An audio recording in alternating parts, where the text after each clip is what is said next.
పూర్వం మన ఇళ్లల్లో తాగునీరు రాగి పాత్రలోనే నిల్వ చేసేవారు.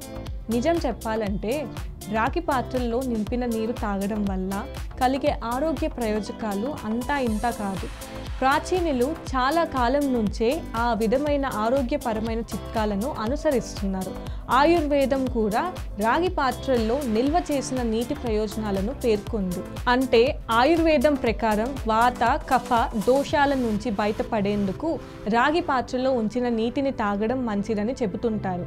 రాగి పాత్రలో నీళ్లు తాగడం వల్ల రోగ నిరోధక శక్తి పెరుగుతుంది, వ్యాధులతో పోరాడడంలో సహాయపడతాయి, జీర్ణక్రియ మెరుగుపడి పొట్ట సమస్యలు దూరం అవుతాయి, హానికరమైన బ్యాక్టీరియాను చంపడానికి సహాయపడతాయి, చర్మ సమస్యలు దూరం అవుతాయి, గుండె జబ్బుల ప్రమాదం తగ్గుతుంది, శరీరం డీటాక్సిఫై అవుతుంది. కానీ నేటి కాలం మారింది. నేటి బిజీ లైఫ్లో చాలామంది ప్రజలు తాగునీటిని నిల్వ చేయడానికి ప్లాస్టిక్, స్టీల్ లేదా గాజు సీసాలు వాడుతున్నారు. అయితే ఆరోగ్య ప్రయోజనాల ప్రకారం తాగునీటిని నింపడానికి రాగి పాత్రలు అత్యంత అనుకూలమైనవి.